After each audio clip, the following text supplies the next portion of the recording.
You ever had one of those days where you just know the universe is laughing at you? Like, you're minding your own business, living your life. And then bam, some petty tyrant in a polo shirt decides they're the king of your neighborhood. Yeah, that happened. Let me tell you about the time my HOA towed my jet ski and how I got even in a way that had the whole block whispering for weeks. So, picture this. I'm out in my garage, tinkering with my pride and joy, a 2019 Sea-Doo, cherry red, barely a scratch on it. I'd park it in my driveway, right by the house, tucked neat and tidy behind my truck. It wasn't blocking anything, wasn't an eyesore, just a sleek little reminder that I was going to hit the lake as soon as the weekend rolled around. But the HOA, oh, they had thoughts. One sunny Tuesday, I come home from work, and my jet ski's gone. Poof. Vanished. My first thought, stolen. My second thought, those HOA vultures probably had something to do with it. Sure enough, there's a neon yellow notice taped to my mailbox. All caps, screaming about violation of community standards and unapproved watercraft storage. Apparently, my jet ski was detracting from the neighborhood aesthetic. Are you kidding me? This is a subdivision in Florida, not freaking Versailles. Half the houses here have flamingo lawn ornaments. But my jet ski's the problem. The notice said it had been towed to some impound lot 20 miles away, and I'd have to cough up $350 to get it back. $350. I was fuming, pacing my driveway, muttering every curse word I knew and maybe inventing a few new ones. Now, let me back up a sec. Our HOA president, Karen, yep, her actual name. No need to make it up, is the kind of person who'd measure your grass with a ruler and send you a fine if it's half an inch too long. Blonde bob, fake smile, always clutching a clipboard like it's her lifeline. She runs the HOA like it's her personal empire, and she's got this posse of nosy retirees who act like her secret police, reporting every minor infraction. Karen's been gunning for me ever since I moved in 2 years ago, probably because I didn't kiss up at the community potluck. You know the type lives for control, dies by drama. So, I'm standing there, staring at this stupid notice, and I'm thinking, Karen, you want to play? Let's play. I wasn't about to just pay the fine and slink away like some defeated chump. Oh no. I was going to make her regret this. But I had to be smart about it. Petty, but legal. I wasn't trying to end up in court. That's when I remembered my buddy Mike, who runs a marina a couple towns over. Mike's the kind of guy who's got a story for every scar on his knuckles and a solution for every problem. Usually involving something big, loud, or slightly illegal. I gave him a call. Mike, I said, you still got that old yacht trailer sitting behind your shop? He laughed, already knowing I was up to something. See, Mike had this ancient, hulking trailer 30 feet long, rusted to hell, used to haul some rich guy's yacht before it got scrapped. It was an eyesore, no question, but it was street legal. And Mike owed me a favor from that time I helped him move a boat motor at 2A, what you plannin', man, he asked. I just grinned into the phone. You'll see. Here's where the plan came together. The HOA office is this little glass-fronted building at the entrance of our subdivision, all pristine and perfect, with a manicured lawn and a sign that says, "Welcome to Sunset Pines" in fancy cursive. It's Karen's castle, where she holds court and hands out fines like candy. My idea. Parked that monster trailer right in front of her office, blocking the entrance, for as long as I could get away with it. Not on HOA property. Oh no. I checked the property lines. The street right outside their office is public. Game on. Mike hauled the trailer over the next morning, and let me tell you, that thing was a beast. Rusted axles. Peeling paint. The kind of rig that looked like it belonged in a junkyard, not a gated community. We parked it at 6 a.m., right before Karen's usual coffee run. I made sure it was angled just right, taking up the whole curb, making it impossible to get to the office door without squeezing past.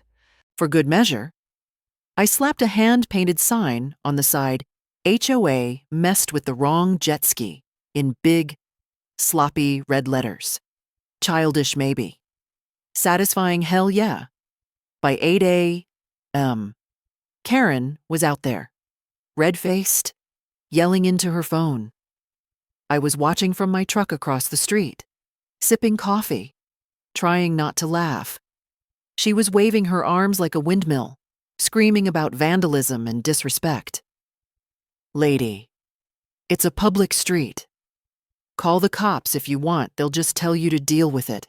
A couple neighbors slowed down as they drove by, craning their necks to read the sign. I saw one guy snap a picture. Oh, this was gonna spread. Now, here's where it gets interesting.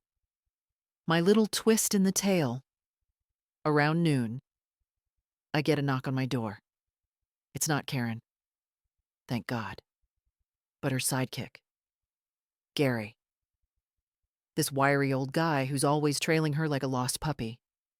Gary's not a bad dude. Just spineless.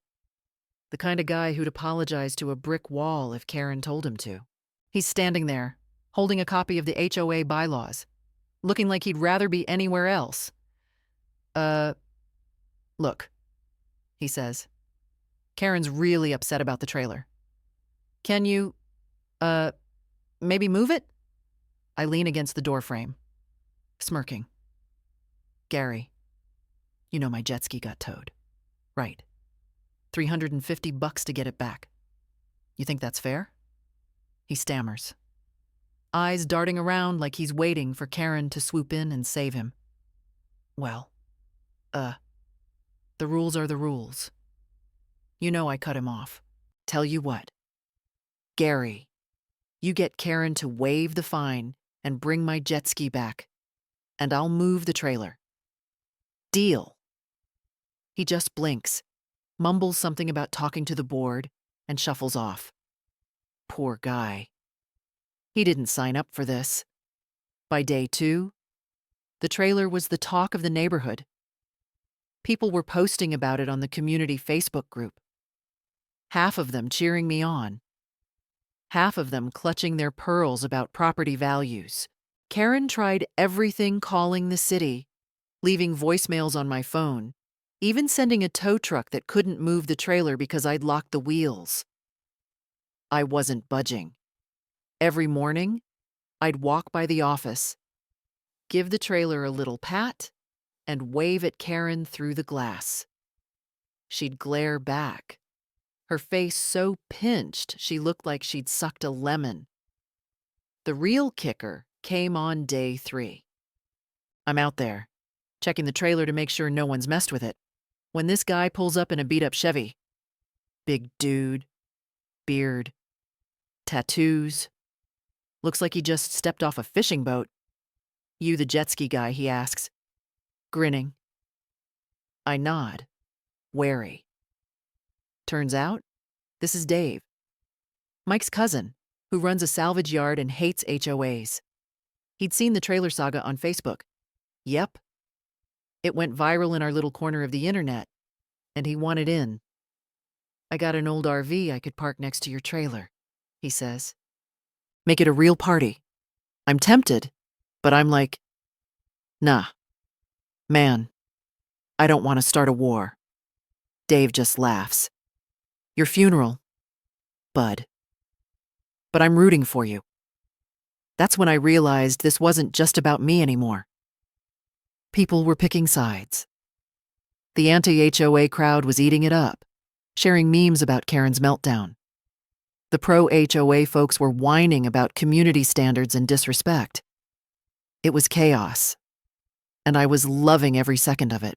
But I knew I couldn't keep the trailer there forever, eventually. The city would find some loophole to make me move it.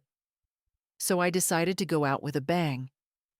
On day 5, I drove to the impound lot, paid the damn $350 still stings. Not gonna lie, and got my jet ski back. I brought it home, parked it in my driveway, and waited. Sure enough, Karen shows up that afternoon, clipboard in hand, ready to slap me with another fine. But this time, I'm ready.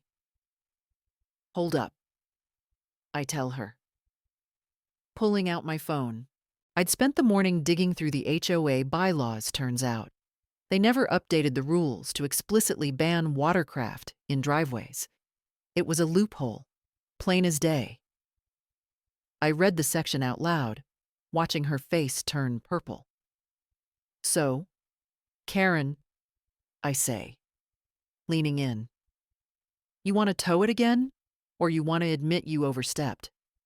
She didn't say a word, just turned on her heel and stormed off. That night, I moved the trailer back to Mike's Marina, but not before throwing a little block party. Nothing big, just some beers, a Bluetooth speaker, and about 20 neighbors who'd decided they were team jet ski. Karen didn't show, but I heard she was reconsidering the towing policy at the next board meeting. Victory. Maybe. Petty. Definitely. Here's the thing, though I'm not sure I'm the hero here. Yeah, I stuck it to Karen, and it felt good. But now, every time I pull into my driveway, I half expect another yellow notice on my mailbox. Did I win the battle but start a war? Who knows?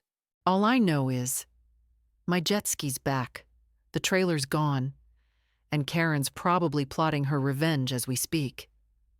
So, what do you think? Did I go too far?